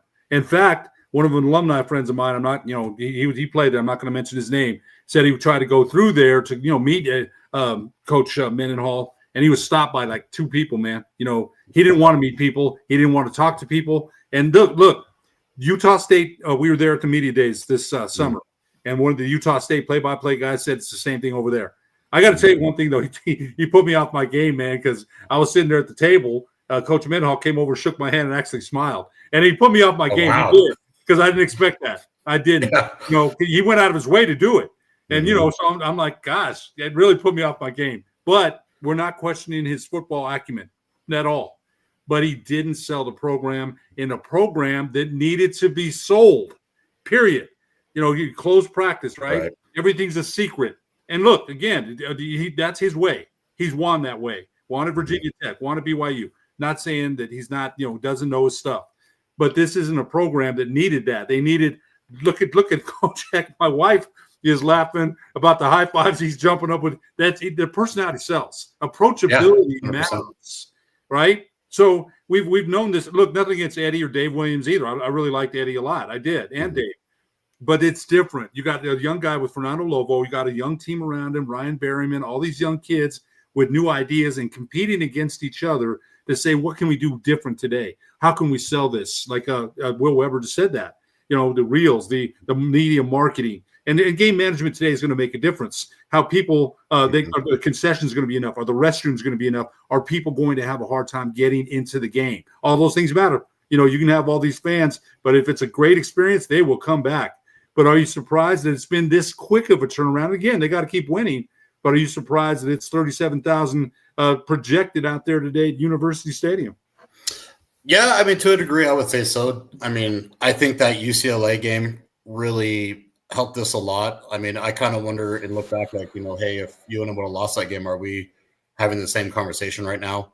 So I think, the Rose Bowl had a little bit to do with that, getting that win there. But I think you guys nailed it on the head, I will even touch on it too, as far as the whole social media thing. I mean, we live in an age now where I think social media is key. I mean, that's, probably the number one way now to be able to reach out to people.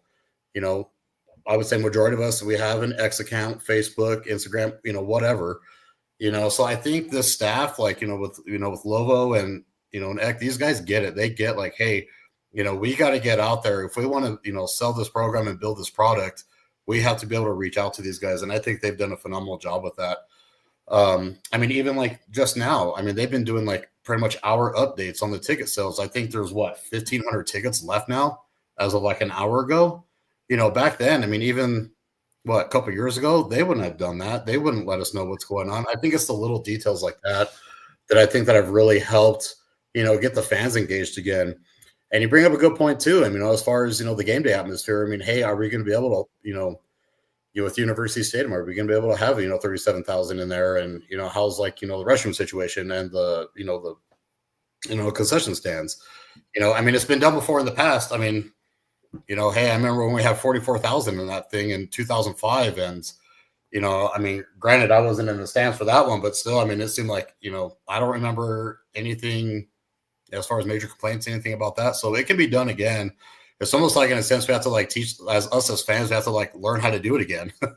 How, going into a big game like this and having this many fans in the stadium, it's almost like like a sellout etiquette to a certain degree. So, but I'm excited. I think it's awesome that, for these players more than anything, these guys get to experience, having a sellout crowd and being able to see, from one corner of the east, sideline to the other corner is still packed with red. Compare, in the past where the east sidelines, you would have some of the fans and, especially the away team, and that was it. So it's going to be a lot of fun today. I'm excited for these guys, man. Ryan talks with it against State. I mean, what better team? Yeah. Ryan talks about it all the time about his memories. So when he was young and you couldn't walk around along the concourse, and I remember I was there for 44,000. I parked way in the dirt, man. Yep. I remember that. So I think there's opportunities today for both New Mexico State and New Mexico. I'm a Lobo fan. I lean heavily towards there. You can go possibly 3-1 and be on the way to a halfway home to a bowl game, right? And some winnable games. And I think the way they played, I think, and I'm going to ask you what your opinion is as far as the game and on the field today. But you got to take, and I think so far taking care of business as far as game management, parking updates, ticket updates, those are great. People want to see that. So they've captured that, right? As far as what people want to know going to the stadium. Now, inside the stadium, we'll see how that goes. If it's a great experience, Fernando Lobo, already new concessions, right? Lobo dogs and this and that. The kids free. So I think they're trying, but it's got to go good inside the stadium today. It has to. But I got to ask you, on the field, I think New Mexico wins 38-21. I think New Mexico's running game, they ran the ball with physicality in the fourth quarter when UCLA knew it was coming.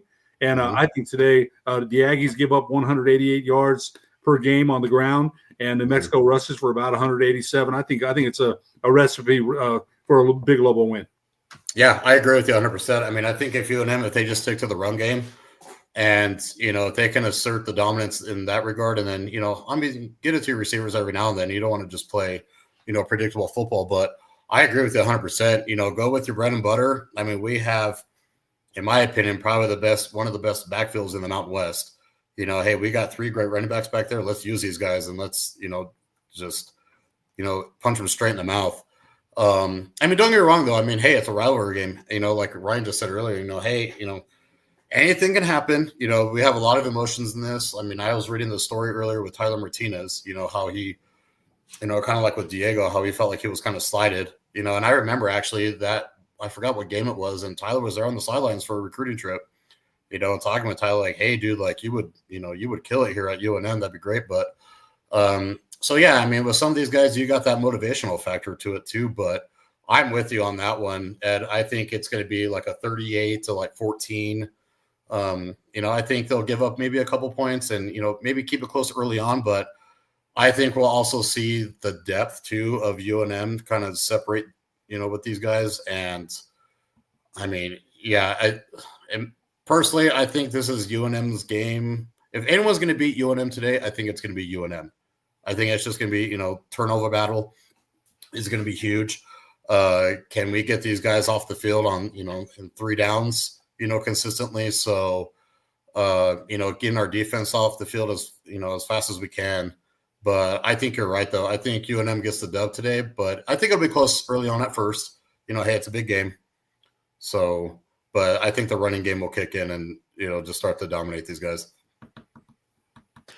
Can I ask you this? Because I asked I asked Ed this, and then I asked Will.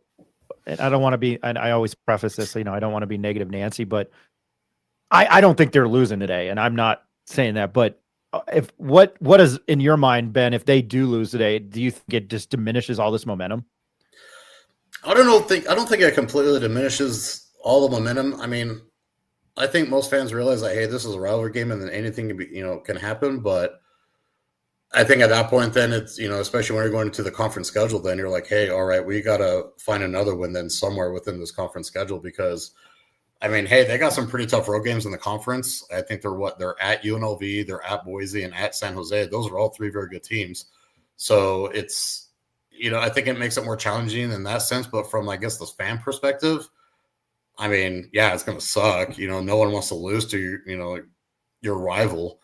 But, especially with as much buildup has been happening with this game, as far as the attendance and stuff like that. But I hope, though, for these young men that they can get the win and just really get to experience riding that wave as far as, the fan support and, just having, that winning, I guess, culture, if you want to call it that.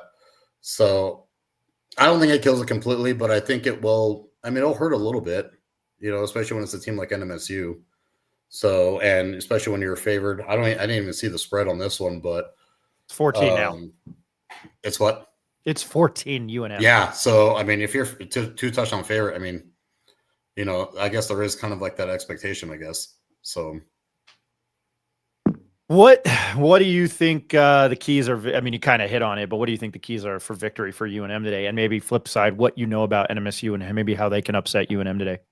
I mean, as far as with UNM, I think just play complementary football, offense. Hey, just, sustain drives, keep it simple with the play calling. I don't think you have to go anything crazy. Like Ed said, though, I'm expecting the trick play from Coach Eck, which I think is going to be awesome. I'm curious to see what what we see with that today, if we do. As far as NMSU, I haven't really watched too much of those guys this year. I do know their linebacking crew is pretty solid with Tyler back there. But, and then they've got, who is it, Fife back there as their QB. Is that his name? Yeah, Fife, Logan Fife. Yeah, Fife. So, I mean, I know in the past he's been able to sling the ball around. I don't know what he has around him as far as receivers go, but, I mean, to me, it just seems like UNM has just too many weapons. I think Keegan is back now at the slot this game. Seems like for the most part, everyone is healthy. I was kind of hoping that Brawley will get back here soon at safety. That kid is a dog. I mean, that guy just flies to the ball. We saw that in the Michigan game, but I'm not sure what his status is. I don't think today.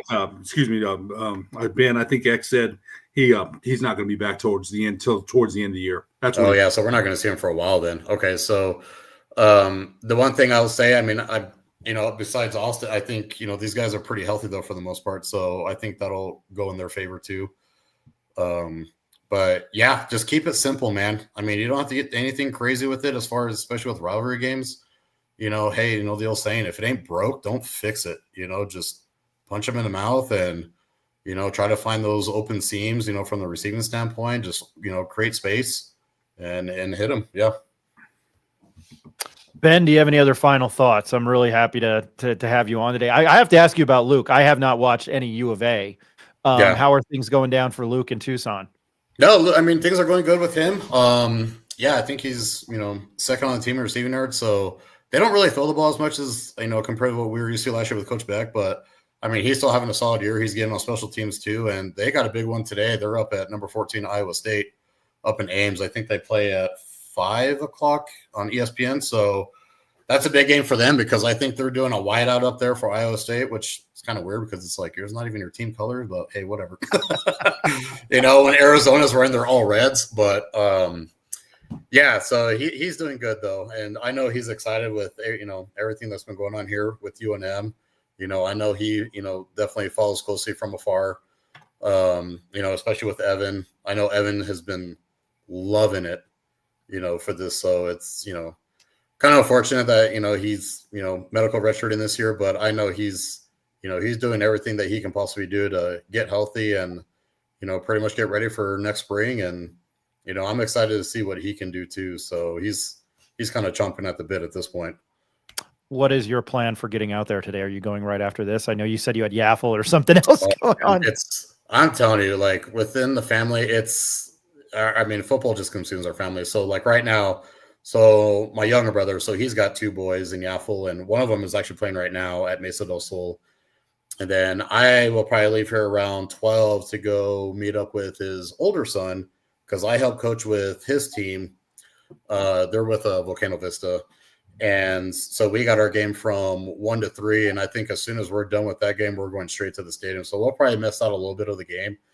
But I mean, I can tell you right now, I'm going to have it on the phone, on the sideline. So, and then after that, after the UNM game, then we're probably going to haul tail back here to the house and be able to watch Luke on TV. So, and I know Adam and Beth, I know those guys are up in Ames right now. So they said that, they said it's packed over there. It's like your typical college town. So it's, exciting for those guys. That game is 7 our time. Oh, wait. No. Yeah, it's 7 Eastern. So I think it's 5:00. Well, it's 5 o'clock Eastern. It's 7 Eastern, so it's 5 here. Okay, cool. Yeah, it's 5 here. It gave me Iowa State, Arizona basketball, and I was like, wait a second, it said March 2nd. I was like, no. Yeah, 5 o'clock our time. There for basketball. Yeah, I know. That would be a fantastic. Yeah. I love Iowa State basketball. Yeah, man. Ben, I appreciate you waiting for us, making time for us today. I'm going to let you get going just because of your schedule, but thank you for waiting, and thank you for making about 20 minutes out of your time today, dude. It's good to have you back on. Yeah, no, it's great to be back and talking with you guys, man. It's been a lot of fun. So, yeah, man, anytime. I'm always around. I can talk global football all day or high school football, whatever, dude. If it's football, you can count me in, man. So thank you guys for having me on today. And go Lobos, man. I hope you get some rest tonight. I hope you get some rest tonight. We'll talk to you later. Yeah, thanks, guys. Take care. Take care. All right, Ben Wysong joining us. Appreciate that. Ed, I think we're going to wrap up things here. I know you kind of gave your prediction earlier. What do you think? I'll still stay 38-17 New Mexico. One quick comment that he mentioned Keegan Johnson, the wide receiver from Syracuse, who came in with a lot of hype. Hurt in spring, hurt the first couple of games, hurt again. Watch out for him today. I think they take a shot downfield with Keegan Johnson, or a couple of shots. So Eck can say, hey, I got weapons. If you crowd the run, put 10 in the box, take a look at this. So watch for him today. I think they take a couple of shots down the field. Don't forget about Dorian Thomas, who's had a really good love that guy. Yeah, I love that guy. I love that guy. Really physical tight end. They put him in the slot. They long handoffs, yards after the catch, physicality. I really like him a lot. I do. He's one of their best players. I like him. He's not arrogant. I think he's just confident, and I think he knows I love what he it. can do. I love that. He's a tough football player, man. I love it.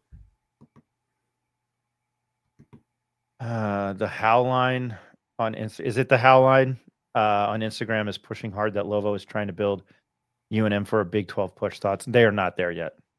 No. My thoughts are like records to the. Say that again, Ed. It's a season or two away, I would think. If that happens, I would think.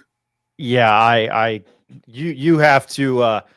That's one of the things that I was mentioning about the UCLA win.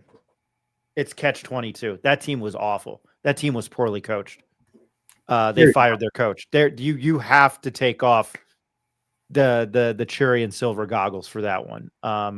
When you have struggled to beat the Utah States of the world. And, I've made my peace. I would say this if I didn't live here.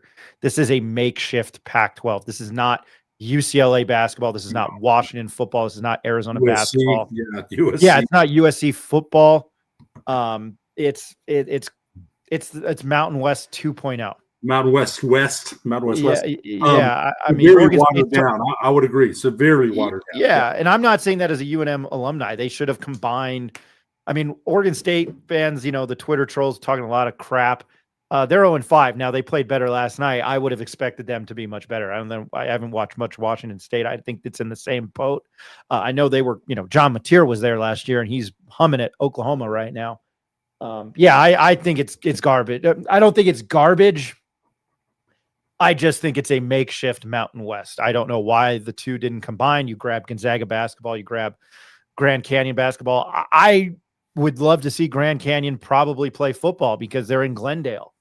They have a ton of students. I know a lot of it's globally, but I think it's one of the biggest biggest on campus student bodies in the country or something. It's massive. I know they offer a lot of online stuff, but that's just how I feel. I don't know enough about it to say that. I hate that clickbait type shit that is, we're going to the Big 12. You have not won in your conference. Big 12 teams hang with SEC and Big 10 schools. You just lost to a Big 10 school, a Big 10 basketball school in the tournament. Now, I know you had a lead. You couldn't beat Michigan. Well, I mean, we talked this big game, and this is a football program that has one win, and all this at UCLA, and all of a sudden, like I don't like it. You need to, in this retrospect, and the conference talk, you need to stay in your lane, and you need to win. Right. That's I agree with that.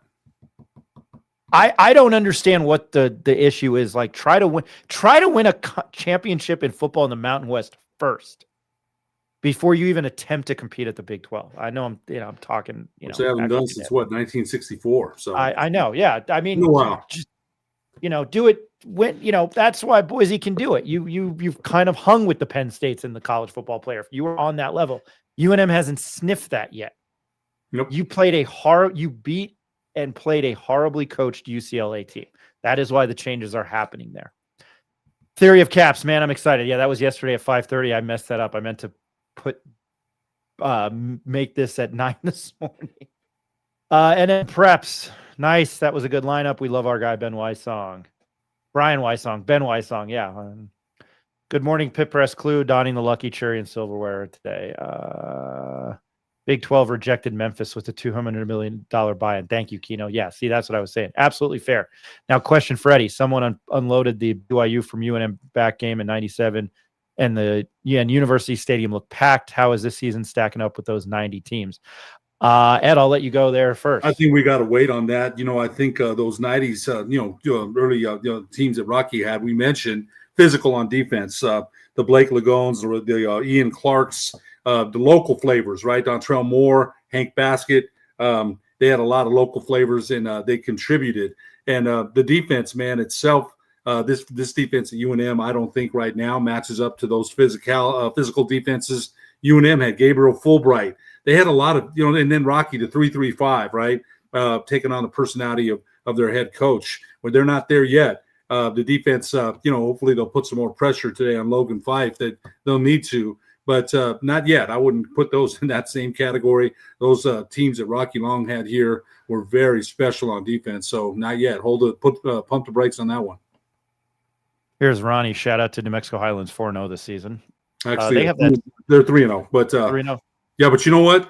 They got a running back. He's been the Rocky Mountain Conference Player of the Week 3 times. So kudos to New Mexico Highlands. They're playing very well out there. That's we have to. I know Ed, you mentioned that we got to get that running back on. I don't know his name. I'm sorry. I don't mean any. Jeffrey Jones. Yeah, we got to get him on. Jeffrey Jones. Ed, any final thoughts? I know you've given your prediction, but any final thoughts? I want to thank everybody for chiming in and watching. Kind of did this last minute, but we thought it was necessary today. Ed. I've been down in Silver City for like the last 4 or 5 weeks, so I'm glad to be home today and taking in this rivalry. My wife and I are going, And I was just going to buy one ticket. I figured I'll get in with my pass. And I'm like, I better buy two because I want to sit with her. So I bought two, and my wife are going to go enjoy it. Wife and I are going to go enjoy this rivalry. And I'm very, very excited, man. I'm glad I'm here this weekend to enjoy it. Yeah, running this company, I'll be blatantly honest, his traveling and working a full-time job with an 8-year-old, burnt out. And today I'm a little bit more rejuvenated. My jam is college football and baseball. And college football takes kind of a back seat, or baseball takes a back seat. Now, obviously not this weekend or moving forward. You're not going to hold us up because I'm going to leave for the game right now. This is not getting into New York or MetLife Stadium. 505 Lupin. Nick, you're right. So I'm probably bugging you this week. Best of you all today. I've been saying most underrated rivalry nationally last few years, NMSU and UNM. Yeah, well, I guess when there's violence involved, I don't know if that's underrated, but basketball-wise, when it's not violent, yeah, I think it's a pretty damn good rivalry, and I think people forget that. I was saying I was burnt out. I'm excited to be doing this today. People, go check out our website. Jeff Gordon has an article. The great Greg, my mentor and great Greg Archuleta has his column and he'll be at the game today. So again, look out for our coverage today. I'm no Jeff Grammer, but we try. Appreciate everybody watching. Enjoy the game today. Please follow. We had Frank on. I want to thank Frank Mercaliano, Will Weber, Nick Coppola, Ben Wysong. Please follow UNM on Twitter. Type in Go Lobos. Type in the UNM football team for any updates on that. I will retweet it I can't talk today. I will retweet it from our account. But for any updates on that, and remember, you're going to a game where there's 37,000 people. It might take you a little bit of time to get in and get out. We are so, what's the word I'm looking for? Not privileged, but entitled, to getting around this town. No, Diego Pavia is not winning a national championship. That had to be from John Romero, I'm sure. It was from John Romero. No, they do look good. Remember what I said, John? I would eat my own words. I mean, they killed South Carolina and Columbia. They are good, man. They're humming and rolling. They got Utah State. So imagine, even Lobo fans would want to see them beat Utah State today. Yeah, again, check for any updates. Go to Twitter for UNM. For any traffic and parking updates, go to UNM. We'll retweet it. Ed, thanks for joining. Oh, yeah. You know what? It's a fun show, and I'm hyped, man. I can't wait. And today, Ryan, I won't be in the press box with you. I can cheer. I can say, I can cheer because in the press box, you got to be like this. You got to be like this. And on press row in basketball, I just settle for elbowing my son. Boom, when they make a good play. So today, I can be myself just for today. Yeah, you can elbow your wife. No. She might elbow me, but yeah. You don't get no elbows, man. You got to remember these elbows used to be under the boards, doing some work way back in the day. So, they're lethal. All right. Well, terrible joke to end on. Thanks for everybody for watching. Enjoy the game today. Please be safe. Please drink. For somebody who hasn't had a drink over 4 years, please drink responsibly today because I never used to. That's why I quit. Don't do anything stupid. And if you need a ride, please call Uber. Or get a friend to pick you up that hasn't been drinking. Really good advice. Yeah, and please be safe. Please, it's just I designate my F word for this. It's just a fucking football game too. Don't let the best of you get out of you. They're both institutions of higher learning. Enjoy it on the field. Enjoy it at the game. Yeah, talk a little junk, but for the love of God, and I'm not trying to be PC. Just enjoy it. Just enjoy that it's a rivalry game and you want to beat them. And then if you have family, go out to dinner after with them, that went to NMSU or UNM. Just don't, I don't know why we need, to violence over a football game between two institutions of higher learning. That boggles my mind. As much as I love college football and college basketball, you go there to better yourself. So anyway, all right, everybody enjoy the game. Be safe, stay dry. And as I always say, don't do anything that I would do. So, Ed, thanks again for joining us. I'm Ryan Tamori on behalf of Eric Malton, Nick Nunez, Jacob Neff, Jeffrey Gordon. We'll talk to you later. And again, don't do anything that I would do. I repeated myself. Have a good one.